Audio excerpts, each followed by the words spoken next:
the remarkable 150-year history of Yanks on a roll, from mob football to the modern game. Mark is a sports writer and educator, and his book is the first really detailed look at how soccer has evolved in the US, has become, really competitive sport against all odds. And I haven't yet finished the book, but I thought it would be great to have Mark here as soon as possible because I think we really need to strike while the iron is hot. The World Cup was just very recently, and the US as well. And the US did pretty well, all things considered. It was a pretty good result, it was a very successful World Cup.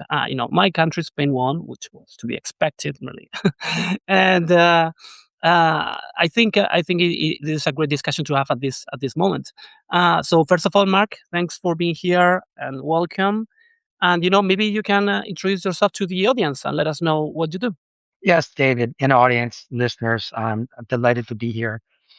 Yeah, my name is Mark Franek, and I live in Philadelphia, Pennsylvania. And my daily job is to work with high school students that are embedded within the Philadelphia Union franchise. So that makes me rather unique as an educator in America.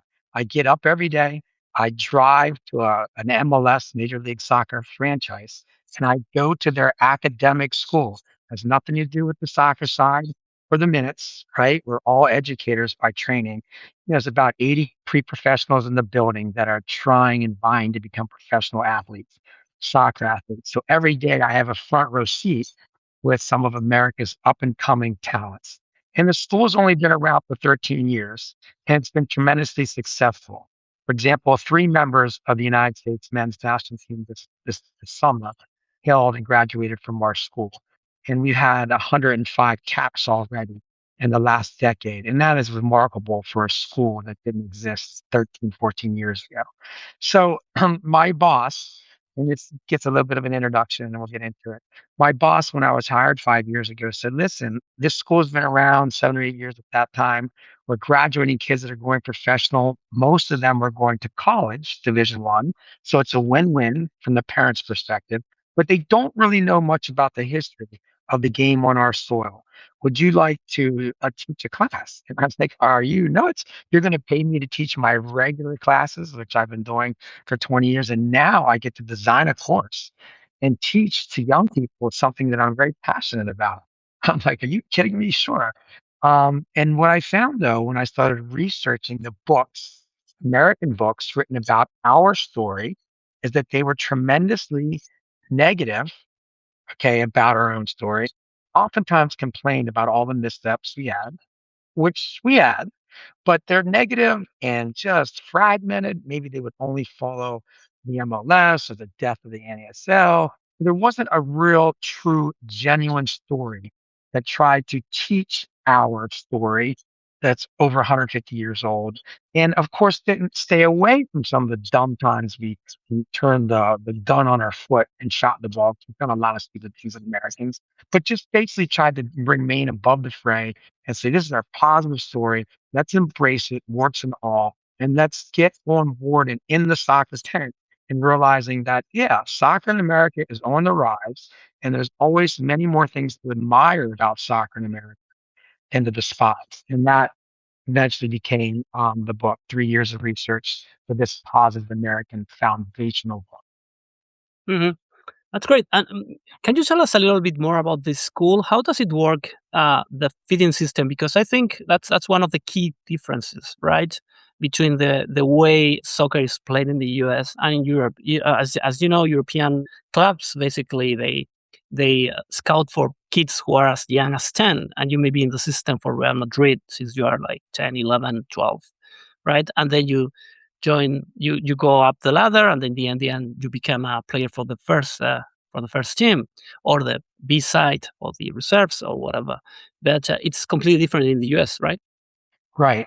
So let's be clear. The United States is a virtually pay to play, which is this phrase that means it takes a lot of money when you're young and in single digits to start playing and you keep playing at the higher levels. right? Because usually if you don't get a scholarship or get a benefactor, it's costing parents thousands of dollars.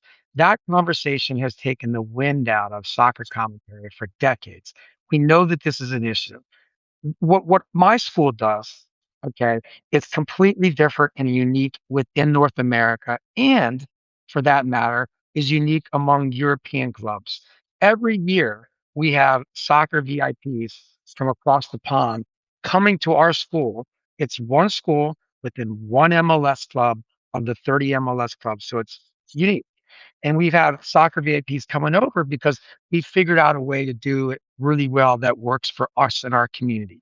For example, 3 years ago or so, Ole Gunnar Solskjaer, I think if I'm pronouncing his name right, I was yelling at my kids or teasing my kids for being late to my class. Like, why are you late? You're 10 minutes late. And I was talking to some Manchester United coach in town hall. I'm like, what are you talking about? And another kid spoke up, yeah, Ole's in the building. So I'm telling you that people come to our school to look around. We're happy doing it. So to give a little detail, imagine this is an American school, right? The Philadelphia Union has been around for going on 3 decades, 2.5 decades. The Union, the franchise, the soccer, and they have their own youth academy with their own series of coaches and scouts and physios and all the business that every other top club has in any professional league around the world. But what the union does in addition to that, and now this is the special sauce, the special part, a benefactor who owns a part owner of the union franchise who grew up as a ski person in Burke Mountain in these mountain academies up in Vermont, where you go to high school there, but for half the day you're skiing and the other half the day you're getting your education. And they've been very successful. Michaela Schifrin and others on the national and international ski circuit. That brothers who own part of the union said, we can do this for the soccer side. And what is this? This is to create a fully independent school that functions only on the area of academics that works in tandem with the franchise and the soccer people to give these kids an education so that when they come to our school at 12 or 13 years old, they understand, the parents understand that listen, the soccer dream, only 10 to 20% of you are going to go pro, but the rest of you are going to go to college, find some fundamentally wonderful American colleges, often on a soccer scholarship after 5 years. So that then sells the entire program and gives peace of mind to parents. And it's remarkable that you mean that the data does not lie. When you look at what the union has been able to do in terms of their high school, now they're promoting kids onto the first team, not just at the union, but around the MLS. Several have gotten so good that they're going to top European clubs. And then the full US men's national team is populated statistically by more kids from our schools than any other MLS club. So it is a remarkable success story. It's not cheap. It's very hard to do. There's some money being lost in the short term, but it truly is a unique school out of which this book arises to tell that story. Hmm, American that's schools. interesting. Yeah. Mhm. So, so just to clarify, the kids in your school, they're not part of a youth system for the Philadelphia club, right? Because the way the MLS works, then if they become pros, then Yeah. they become part of the pool of eligible players, right? Well, I'm not sure if I'm answering your question right. Say that interrupt me if I'm not answering your question or you want to go in a different Mhm. topic. Right. Say that you're 12 years old. So Mhm. that the Philadelphia Union, they don't start at U6. I don't know what their club. Every club is doing it a little bit different. But let's Mhm. just put it this way: most of the MLS academies, of which there are 30, they're going to start their academy system at around age 12, give or take. Some start at 14, others start at 10. So you're basically a teenager. You're out of zone one. I mean, you're not in single digits. But say that you're the best player at U12 in Washington, D.C., or Philadelphia or New York, right? You're really good at your club pay to play team. You're Mhm. then going to get on the radar of one of these MLS academies because each MLS academy has a pipeline to the pro team. Some pipes are wider than others, but every pro team has to have a youth academy, and every youth academy does produce homegrowns up to the first team. What's unique about the union is you're 12 Now we're going to invite you to our campus. You're going to see the stadium. You're going to see the first team. And oh, by the way, you're going to go see this beautiful high school that exists a 5-minute walk from the pitches where you're training. You're going to meet, and your parents are going to meet 15 highly qualified educators. You're going to be in the building. You're going to see all these scars of the kids where they're playing pro, and you're going to see their jerseys and this beautiful, framed portraits. And you know what else you're going to see? Banners from all the colleges where the kids who didn't go pro went. So it's a visual representation that you're coming here to play soccer for your fancy feet, but the education is intrinsically woven into your day. So your day looks different than every other high school in America where soccer is a second class citizen. In this Yeah. school, the kids are feeling like they are being raised in a soccer mad country because all they experience from 8 a.m. until 8 p.m. every day is soccer people, the nutritionists, the coaches, the videos, the free tickets to the program.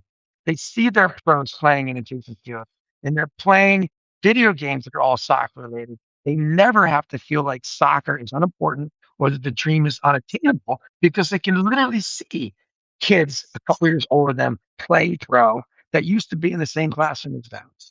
Right. Imagine if 10, 15, 20 MLS teams would be able to figure out something similar. That's part Mhm. of what my book gets at. We've been successful as a one market team, statistically ridiculous numbers of producing pros. And it's just one little high school, one little MLS team. Right, right. But then if the kid is really good in your the kid in your school is really good, and he joins the MLS, he every team can get this kid, right? He's not. I mean, Of course. even if he's part of the academy, he's still eligible for other teams to play for, right? This is important and it's a change and it's a detail for listeners who care about soccer but may not Mhm, know much. I'll dive into it briefly and I'll come back out of the hole. The MLS is going into its 31st year. So the United States has now had soccer 3 decades, right? We're young. mhm, They used to, and it was founded as what's called a single entity structure, which means all the team ownerships buy into the league as a whole, and they own the salaries of everybody, and they share in revenue. There's been a lot of criticism about it, just the way it's done. But in the mhm, last 10 years, they've inched more towards an European franchise model where individual franchises have a lot more ability to do things on their own accord without getting permissions from the other 29. One of mhm, the rules that hampered youth development until last year. That means 29 years you've been under it. And that is if a youth academy like the Union, right, trained a kid for 5 years, signed him at 12, and sold him at 17. Didn't want him on the union, but sold him elsewhere, right within the league. The league office said you sold him for 250 grand as part mhm, of another trade deal. That 250 grand would mhm, not flow to the union. It would be shared by all the other 29 teams. That mhm, is not going to work for mhm. the people like the union is putting a lot of money into youth development Right. when every other club sells a kid, whether it's internal to their own league or Mhm, external to another league, the contract is written that the money of the people who develop the young man in the family mhm, gets that amount. That has changed in only a year ago. So that means that we now, a factory, right? They're not all going to, of course, you might sign 4 kids a year. One may play for the first team here. The other three, we want to sell to others. And then we mhm, want to recoup the money and turn it back into development. So there are changes afoot. I've just mentioned one on the mhm, MLS document side, mhm, and there's a bunch of other things that are coming down. We're trying to copy and imitate what works in Europe. We're moving towards what works in Europe, and yet we right. have this locked league, which Mhm, everyone likes to complain about. But there's a mhm. lot of rich people and a lot of soccer people who would love to have a locked league, but they're not going to be using millions of dollars. Oh yeah, absolutely.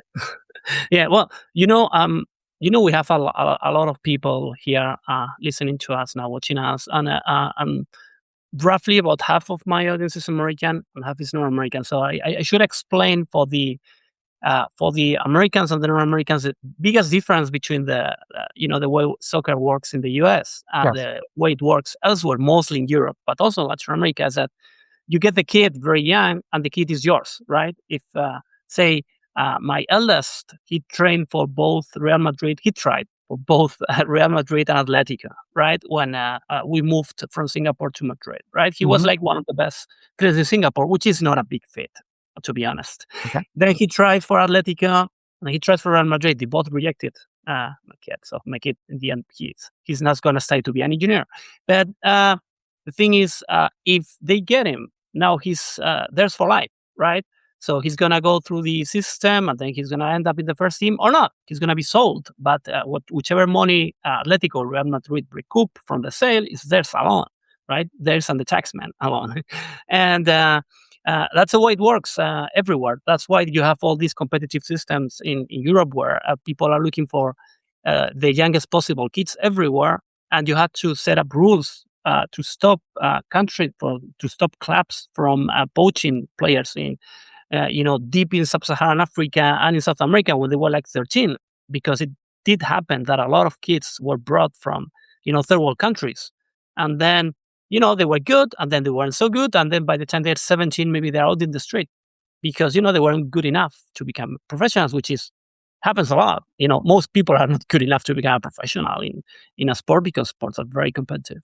So that's a huge difference. And, that's why, high school and college level sports in Europe are not quite as developed because this is the way it works for basketball as well. For example, Luka Doncic, one of the greatest players in the NBA right now, he came up through the Real Madrid system, which is same for basketball as it is for football, right? He became a player for the first team and then he moved on to the NBA, and they had to pay some compensation for it. I think what, as you were explaining, what the MLS is doing is trying to make the best of the two worlds, right? Trying to, accept the way that things work in America differently from everywhere else, but also try and bring best practices from Europe, right? Yeah, let's underscore that because I think it's unique and it's powerful and it's wonderful. It's not going to automatically make us a top 15 team in the world Hmm. next year or next World Cup, but it has the ability to really change where we are 20 years from now. And to briefly to put it on it, we have a fully functioning 30 teams locked league that's not going anywhere, that's constantly getting higher investments and eyeballs. It's good, not great, but it's not going to fail. And it's American backers and a lot of money involved as we're carving off revenue from other sports. As to the youth academies, to your point, they are functioning much like, in many ways, a big time European club. They get bought, you sign the contract or whatever, youth, whatever you're talking about, as a U10, U12 player, you're in that club system. If you're good enough now, and then the union signs you or trades you, they get all the money to their club as opposed to sharing it. That's a big change now because now people can make money on their youth development as opposed to sharing it 29 different ways. That's profoundly different and great for the American franchise owner and for the people that are putting money into the youth academies. What the union has shown, and now there's a couple other clubs doing this, is the high school. So imagine you just mentioned your son. I don't know what Real Madrid does or Barcelona may be a little different or Atletico Madrid, but do they have a fully functioning high school dedicated solely to the soccer, not an online program run by some Tom, Dick, or Harry in the ethosphere, not some local high school that also caters to regular students in Madrid, right? That's not what the union does. The Hmm. union school, all 85 kids play for the same club. They get on the same buses, the same schedule, the same periodization. They're often going to national team camps, so we, the teachers, have to adjust. Like I would say, 1/4 of the kids I teach are going away on U15, U16, U18 national teams. So I got to adjust the curriculum, what I'm teaching them, to the fact that they're going to be abroad next week or wherever. Okay, so the school supercharges the learning environment, and here's what America has that Europe doesn't with the kid the 20 kids that graduate, right? 3 to 4 of them are going to go pro. Statistically, it's been like that for 10 years. The other 16, 18 are going to go college. Guess what colleges love? They love our kids. A kid that's been developed since 13 practices twice a day, goes to school. If you don't go to school, you don't start. I don't get a paper in my class, David. I say, this paper needs to come in by Friday, or I'm telling your coach, and you're not playing on Saturday. Does the paper come in? So I just want you to imagine that. There's this high school that's solely dedicated to working with the soccer side to help these guys become pro. And oh, by the way, your second award, if you don't go pro, you're going to a great American school with the coach who wants you for 4 years, who's going to help you get in the dorm, help you choose classes, pay for your education in many respects. That doesn't exist in Europe. So this model is going to help the Americans, and we're going to get better. Whether or not we can be great is another story, but we're set up for a very strong future in terms of a pretty good international team. Now, can we move the needle from pretty good to great? That's yet to be seen. But America has some great things, to you point out, with the club system and the college system on top. We've been Mhm. complaining about it for decades, but there are some things to like about it, even love about Mhm. Mm. Yeah, that's great. So we both love history. So let's dial back and go back to the beginning. How how come soccer is not called football, and how did it start in the U.S.? Let us know about this pretty fascinating and complicated history. Sure, I'll try to be brief because there's rabbit holes everywhere. As we all know, the English created the game, codified the game in 1863 when their graduates from their quote unquote public schools, they weren't public. I mean, that's a misnomer for us Americans. It was public in itself that anybody could apply, but the people who went there were basically rich white boys, Yeah. in England. And they met in the Freemasons Tavern and created and codified the laws of the game in 1863. So that's when it started for all of us, to put a button on it for those listeners who may not know the origin. So, what does that mean for where quote unquote soccer started in America? This is a complicated question because nobody knows exactly where, but just to give a couple little data points about it, I suggest that in the American colleges, just like in colleges in England, say what they were doing at Sheffield, what they were doing at Cambridge or Oxford pre codification was this mob football when some of the headmasters and the masters started inserting themselves into the game. They started putting down rules for their own campus so they could get some control over the kids.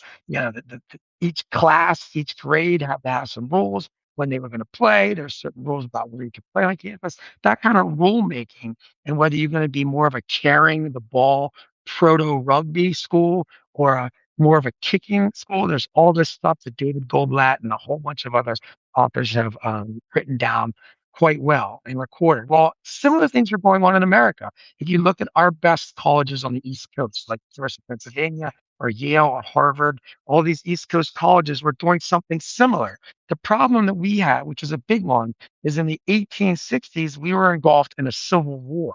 So many of our colleges were either shut down or were on life support during the war, but they were still, when the soldiers were coming back from the end of the Civil War in the 1860s, they were still starting to put on these campus games that were proto soccer. It involved a round ball, it involved two teams. You had to kick, move with almost any means possible the ball from one area of campus to the other. That's Mhm. where American soccer started. Now, some historians are going to quibble with that and say you can't call that soccer because it wasn't even invented yet. But the retort to that is, listen, we were doing things that were similar to what the English were, just because the codification happened in 1863, and then the codes came to us via cable, underground telegraph. They started playing, and many of the immigrants that were coming over and the garment district from England brought the game with them. But it doesn't mean that nothing soccer like was being played on college campuses. So there's evidence that proto soccer, pre soccer was played primarily in the universities in the East Coast, much like what's happening in and around London, if you will. But where it really got a kick and sustained, and this is what's important, I think, is the Americans were in the late 1800s. There were tens of millions of people from Europe, and many of them from the British Isles that were coming to support the garment and the textile industries up and down the East Coast. This is well documented. And of course, those minds and men and legs brought with them the game, the codified game we know today as soccer.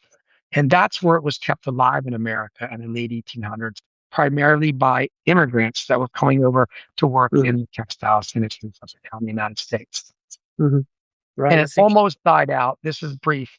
What happened was the American colleges representatives, much like those Londoners in the Freemasons pubs, they got together to codify a game in the late 1860s, mid late 60s, and they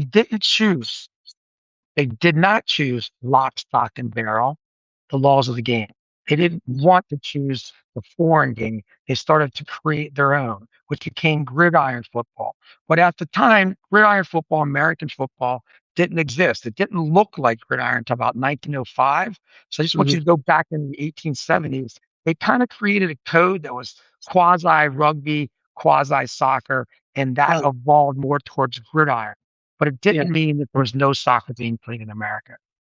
Right. Right. So it was, in a way, a similar story to that of, say, Australian soccer. I mean, Australian rules, right? Something like that. That you have your own thing going, and then in the end, people have to pick and choose one way, one direction, or another direction. Yeah, you And refer to one group. For the people who are historians who are really into this stuff, one group is Australian. There's other names for it, which was played by the original natives of Australia. And then in the right, 1850s, there's these Englishmen making that cruel march across the land. And there was some debate about whether the English people who had gone to colleges in London was bringing over proto rugby or proto soccer, and what happened there within those three things: the native game, the proto rugby, and then the proto soccer, how that all got mixed up and where we are today. There's books and there's debates still going on in Australia about exactly what happened in the mid 1800s. Like most historical questions, it's not easy to determine or to come yeah, to a consensus. it must be hard because probably a lot of people who are watching us right now, they've seen some Australian Rules football. football. Right. And it is a unique sport. It's, let's call it. I mean, it's striking. It's not particularly elegant, and I never quite got the gist of it. But I used to live in Australia for a while, and I was always shocked by it. Really, but people like it, and it's unique. But anyway, going back to soccer, then the thing is, uh, I remember the US was quite competitive early on in the 20th century, even though, there barely was any American soccer league at the time, right? How that happened? Right. So you're talking about an epoch or a decade known in American historian soccer circles as the golden age of soccer. It's a little bit of a misnomer, but it's not untrue. Briefly, in the early 1920s, the only team sport in America that was organized, making money, and growing was American baseball. And that, of course, is true. American baseball at the time was out ahead, and they had already gone through some growing pains, and they had fully functioning leagues and a lot of news that were on to them. I just want to clarify: the NBA, what would become the NBA, was not created yet. The NFL was just getting started, an embryonic league in the early 1920s. It had no traction to speak of and no success to speak of. And the hockey people, the NHL, was functioning more in Canada and was just about ready to break. We were just about ready to break the Canadian Shield with the Boston Bruins. So the other three major American sports that have since now grown big and have international acclaim, right, did not exist in 1920, 1921. Baseball did. And some American owners decided to put together this American Professional Soccer League. It was actually their second attempt. The first attempt in 1895 failed miserably.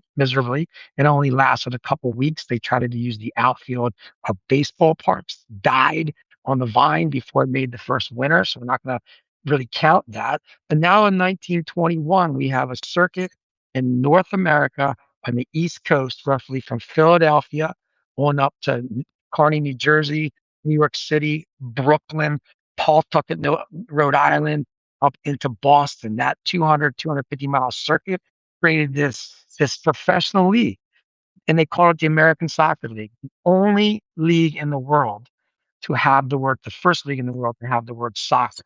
And soccer, by the way, for those listeners, was a British word. Brits in the 1920s loved the word soccer. They called soccer and association football and football. All three terms were used interchangeably. It's the British word. This is true. Most It's people your who know fault. about soccer know. It wasn't Don't until the complain 70s. that. It wasn't until the 70s when the NASL and the and the Yanks started buying up all these expensive imports like Pele and Beckenbauer, and boy, Right. that the Correct. Brits basically pulled back and said, ah, that's an Americanism. Well, that's false. So in 1920s, though, imagine this.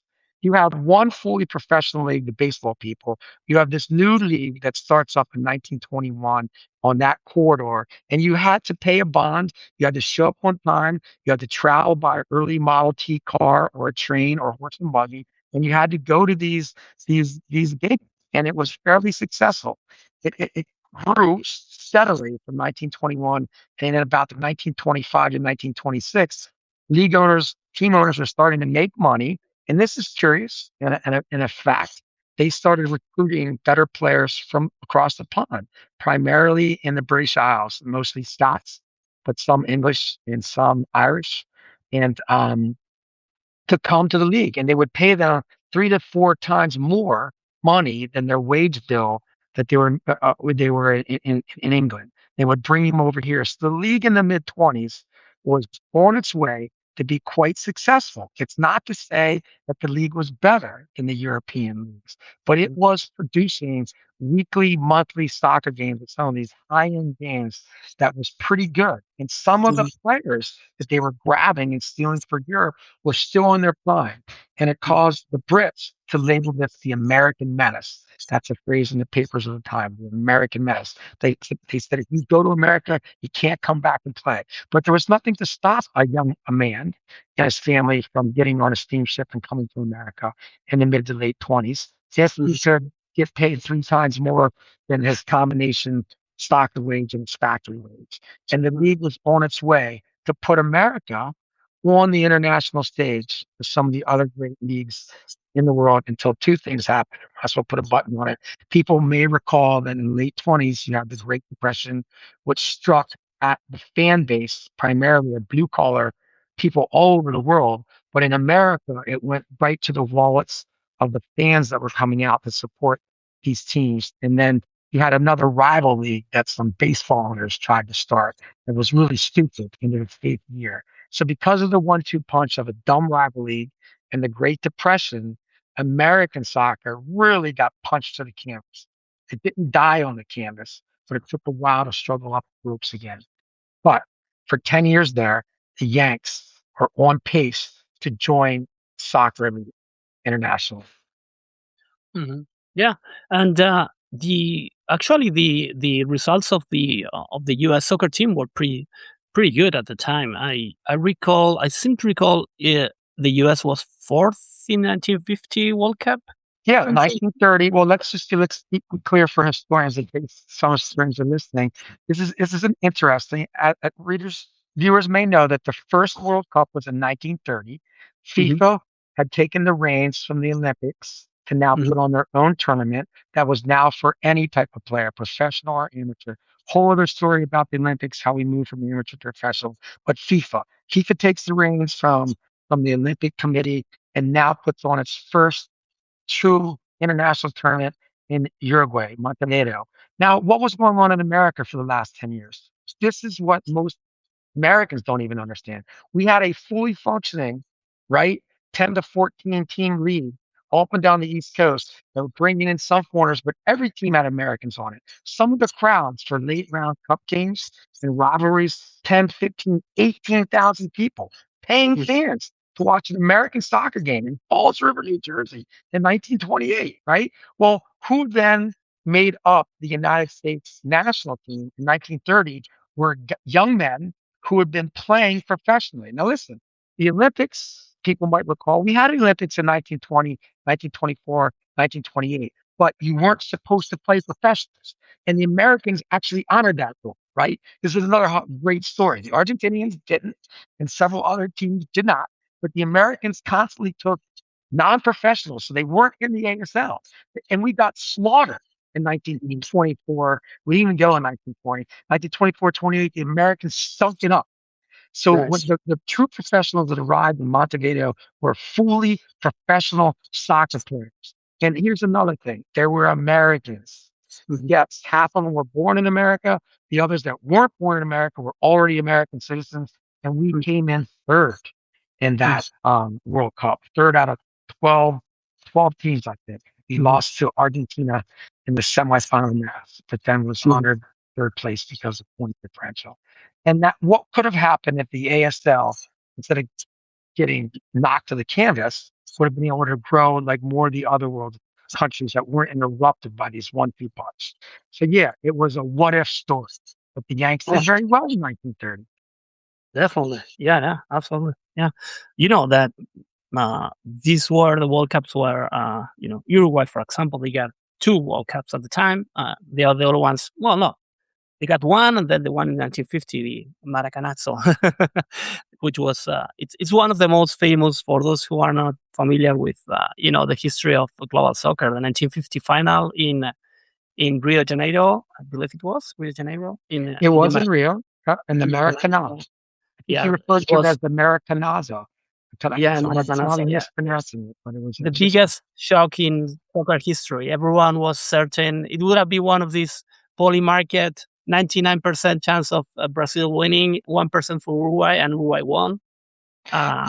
Brazil. Should we So talk about that briefly? It's a fascinating. yeah, yeah. Let's talk about that. That Okay, was one of the most amazing, and the U.S. was in that World Cup, and Spain yeah, as the well. United States. That's just Yeah. for the Americans that are listening. The United States had pretty much a really down decade in the Mm. 30s after the ASL basically went defunct, and the Great Depression lingered in the United States up until the cusp of World War II, when we had to put people back to work to enter World War II, and that pretty much, uh, that triggered the end of the Great Depression that was lingering for almost a decade. World War II knocked out the World Cup, as everybody knows, in 1940 and in 1944, and then we got back on our feet. The world did, FIFA in 1950. Now it's in Brazil. Let's go the whole way through. Brazil is in the final. With Uruguay, and all Brazil had to do was win or tie. That's just the way it was. The only FIFA tournament in FIFA's history that did the round robin version. So this is a one off. All Brazil had to do was tie or win, and they'd go through. And in the morning, some papers were already set. Congratulations, world champions. The mayor of Rio gave the players gold pennants in the morning in the locker room. It says, "Congratulations, world champions." Don't do that. Songs were already Never do written. that. Never do that. Do not irritate the soccer gods. So, of course, the story is, and this is another thing that's pretty fascinating. That game in America in the stadium, right? Assembled, the stories think, upwards of 200,000 people. Couldn't fit 200,000, but they stuffed them in anyway. It was, to date, the single biggest live crowd for any team sporting event, notwithstanding the horse racing people and the car racing people that go through streets. That one game in that one stadium, It was filled to the extremely brim, unsafe. Extremely unsafe. It's a streets miracle and that unsafe. nobody There got killed or anything. Yeah. There are videos of it. It's Mhm. remarkable. And imagine the silence, the deafening silence when Brazil lost and the people were filing out of that stadium into the streets of downtown Rio, and the national shame that existed pretty Yeah. much up until the rise of Pele and the Yeah. rebirth of the When streets. I was in the Wall Street Journal about a decade ago, we ran a story. I didn't work on it, but some of my colleagues in Brazil did work on it when the goalie for that team died. And I believe he was the last member of that squad to die, and he was the most infamous because apparently he didn't have a very good game. And he told them that when sometimes he went like, and this was like 60 years after the game, and he would go into a supermarket and people would remember the game and insult him. He There's a was, documentary about this 60 years. player, and it is Yeah, true that that loss pretty yeah, much victimized him and yeah, caused life-changing events for the rest of his life. Yeah, it's a yeah. truly sad Mhm. story for one man that Very sad. where Very no sad. one should have to Yeah. carry that burden. As every team person knows, it's just Absolutely, absolutely. And then we had in the 1994 Cup, the one held in the US, the last one. They killed a Colombian player as well because of similar reasons. That was even worse. They just shot him because he thought he was involved in some shenanigans or whatever, but he got killed. So yeah. I can't yeah, imagine that. You try to slide against an American team.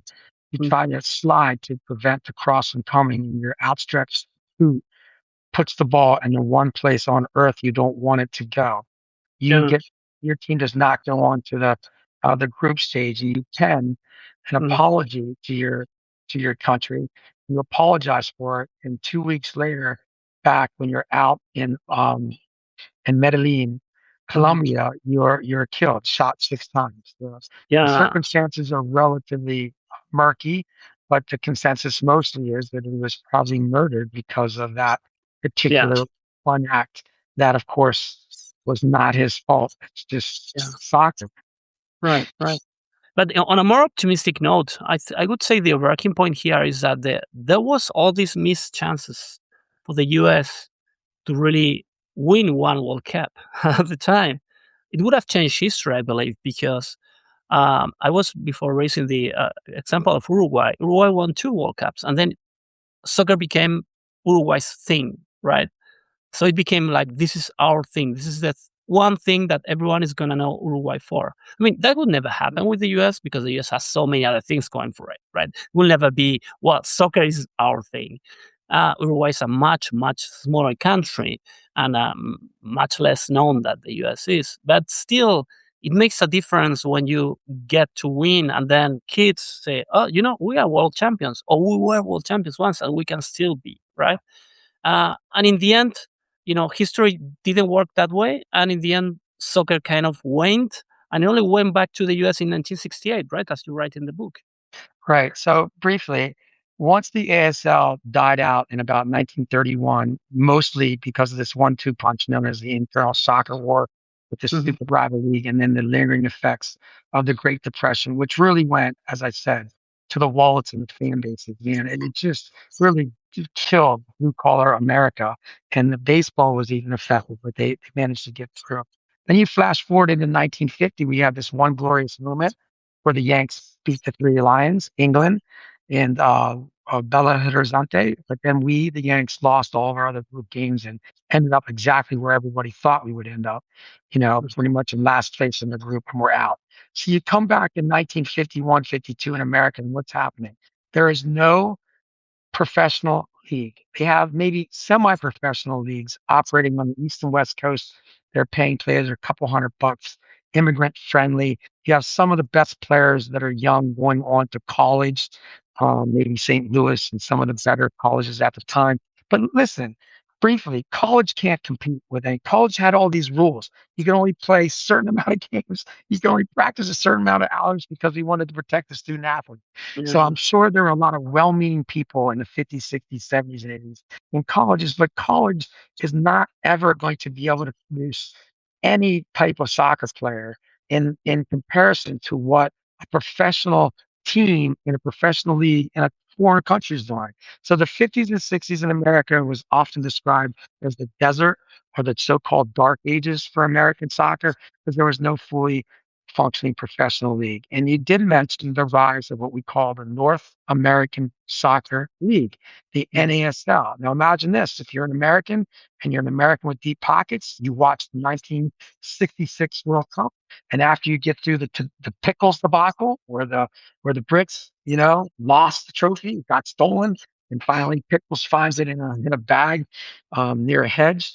And then you watch this game, it's mostly on black and white, some color near the end, but you watch England put on this great international competition and English go nuts and they actually win at the end. And if you're an American investor and you see TV and the amount of eyeballs that are there, hey, we have some room here on the North America to carve out our own league. And why were they betting that? Because what had happened to the NBA, the NFL, and the NHL even in the 50s and 60s? They had signed steady TV deals. And now Mhm. with the advent of color, people who were involved with technology realized, man, color is going to throw fuel on the fire, and satellite TV is coming on the sports people.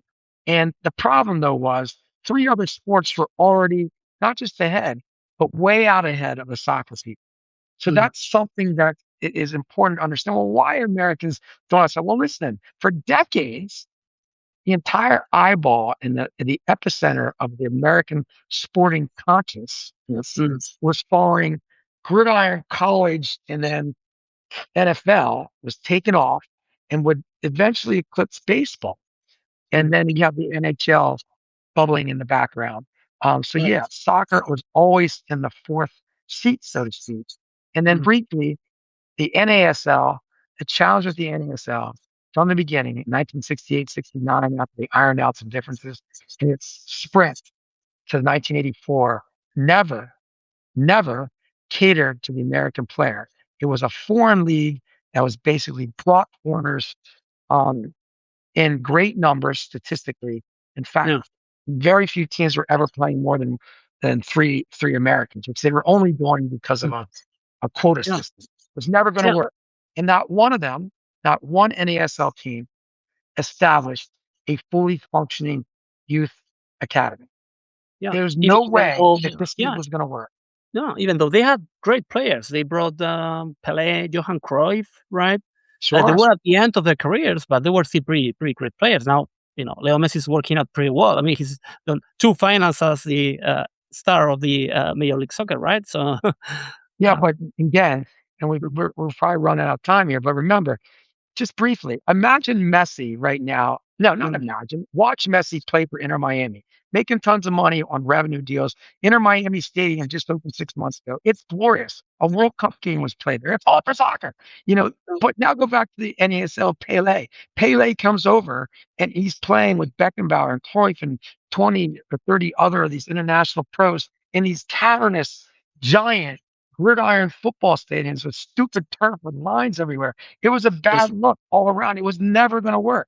You yeah, flash forward now to what the MLS is doing, 26 out of 30 intimate world class stadiums that are beautiful, that are grass, easy to get to. I mean, parking. It's this America is in a totally get excited about this. America and now in 2026 in terms of soccer people is in a totally different place and a very optimistic place. It doesn't mean we're a top 10 or 15 World Cup, I'm sorry, internationally ranked, but we're in there. I wouldn't put it past us being the top no, 25, 20, no, no, 15. We're climbing the ranks. no, no. Where do you stand on this debate that we saw in the US? Right after the US lost against Belgium, people went, "We need better athletes. We need." Uh, what what do you think the US needs, to go the extra mile and then, join the ranks of the favorites? Right. Be, say, more like, England, right? A club which has never been a champion for a long time, but still is always there, right? True. Well, let's be honest. Any self-respecting Yank soccer player who knows anything and is being honest with himself or herself will say, we're just not good enough. We're good, sometimes pretty good, but we're not great. And there are many reasons for that. Okay. But the question is not why are we not? Americans just want to be great at everything. We've written about this. We talked about it. Yanks have no tolerance for second, third, fourth place, but we need to be modest. We need to understand that we're going up against countries that have had a consistent century or more history with the sport at the highest level, where they are consuming soccer and everything that comes along with soccer and fandom and business and just parties at their house and you're grilling food. What are you talking about? Like you're going up 100 years of that. So the question is not why aren't we great, but what can we do, acknowledging our own unique history and our own unique challenges in America on three time zones, this vast country from east to west. What can we do to go from good to great?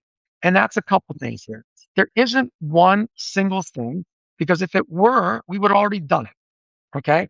We need to acknowledge certain limitations and some of the successes that we've already had. We already have exemplars, if you will, and habits of mind in some places. And I'll briefly underscore them because I touched on them with what the union is doing. Okay. American soccer people need to understand that the pay to play system is here to stay. You're not going, they want to talk about it can be mitigated, it can be changed somewhat, but you can't have a college system that has several hundred colleges offering scholarships to play soccer, real money, without people down here taking advantage of parents who want to pay to play on a good team. That is not there's no such free stuff in America. It's not going to work the way it may work in some other countries where they put millions of dollars up and pay coaches. I don't believe that that's a success. Does it mean that the USSF and other communities and constituents can't do more to create less? Of course.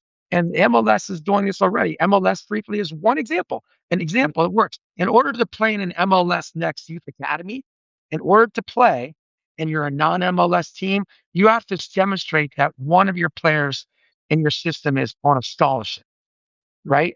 Well, why can't you say that's what the whole system? It just started this year. I mean, you have 10 teams in your club system. You have to one. Why can't you say any team that is going to play in an MLS Next tournament needs to have 3 kids on scholarship? That's a no-brainer, right? We can figure out a way to mitigate the amount of money that players are spending and parents in the single-digit ages. But I don't think there's any solution to that. What Mhm. players need to do and what the USS needs to do is, I'm telling you this, I'm sorry I have to come to this conclusion. It's more of what the union is doing. The MLS already has 30 teams. The MLS already has, by functioning founding documents, every MLS team has to have a youth academy, Mhm. right? So incentivize the homegrown players, and they're doing this already in the documents. Make it easier to sign a youth player because it doesn't count against your salary cap, right? There's Yeah. a bunch of things that they are doing now that's going to help. When you sell them intra-league, you get 100% of profits. That's a new change. So the MLS is the tip of the spear, and we should stop complaining about it. A lot of people get bent out of shape. MLS, oh my God, pay to play. It's a lock league. They're missing the point. Right now, there are 30 academy teams. They're all free. They're free if you can Mhm. get into them. Now, it Mhm. would be great if we had 90 or 100 or nodes all across like what Spain does, but 30 is not too bad. There is You know, we have 330 million people in America, 30 Mhm. proteins with the pipeline that all have youth academies. They have to supercharge their own market system to get greater players in and push them on. If the little old union, right, Mhm. in my school can put 7, we have 7 guys that have been capped. 7 of our graduates Mhm. of YC Academy have been capped by the national team in the last 5 years. That's one school. So Yeah. you got to lessen the amount of money that the single digits are playing. And instead of complaining about it, you can't tell me if you're not a stud at 10 or 11 and you're scoring and playing the game well, that an MLS Academy is not going to pluck you up. You could say this 15 years ago, but you can't say it now. Does that make sense? So I'm a big proponent of stop complaining. Figure out a way to get your kid on the team, even if you're dirt Yeah. poor. Come on, there's ways to do Yeah. this. I mean, Actually, Americans have always done it. And then if you're we good, saw you're going to get identified at 12. You can't yeah. hide anymore. We saw this very model you are now proposing work in the World Cup, and Spain became champion with this very model because earlier Tell you me, were yeah, how does it work? discussing about La Masia. La Masia is Barcelona's Yes. school pass academy, which is a very unique system. And what happened was Barcelona, because of Leo Messi, they got nearly got bankrupt. They were paying him a lot of money, and his friends, and his entourage. He was getting a lot of money in the end. They sell him to Paris Saint Germain. He goes away, but the team was still almost nearly bankrupt because of various signings and things they did. So they had to play La Masia boys, right? So it was like this system in which you would say, well, now every MLS team needs to have 5 homegrown players, right? Barcelona was forced into this because they had no money for signings. And then they were like, this guy Gavi, this guy called Pedri, this guy Kubarsi, this guy Lamine Yamal. You all have to play for the first team because we have nobody else, right? Yeah, And then I Barcelona is gotcha. champion, and now Spain is world champion, right? Because they trusted the homegrown players. So it's always a great system to a great system to produce talent on a reliable basis, right? Because when Messi is 40, one day he'll go away from Miami, and you need something else than saying, "Well, let's look for the next, aging guy playing in Europe." You need to Right. find your own stars. It's true. Now, here's the challenge in America, and I want to put on. So, just restate it. You got 30 clubs, 30 academies, pipelines. Some are narrow, some are wide. Here's the challenge, and I've said it before. The union puts a lot of money every year into the academics because their minority owner believes in it, has proven proof of concept. But when the MLS owners get together, and I know this because of research in my book, they don't want to talk about it. They want to put a name to a comment. But when the 30 MLS owners and their ownership group gets together, they do not like what they call return on the ROI, return on investment league wide when they look at how much money all 30 teams are putting into youth development and how much money is coming back into the individual coffers.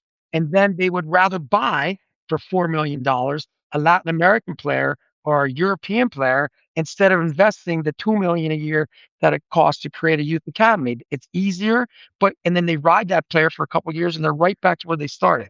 So Mhm. my point, when you ask me if there's one thing that we need to do better, we already have the system in place.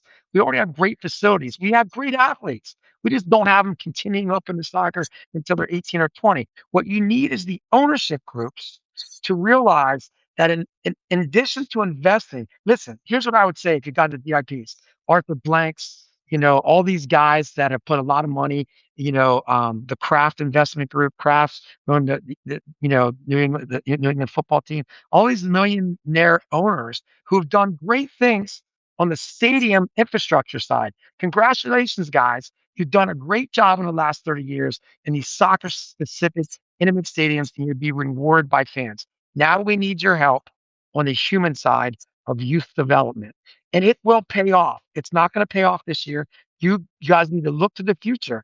When America does better and better in the World Cup and the league MLS gets better and better with their homerooms 10, 20 years from now, it will come back to you and multiple. And what's it that they need to do?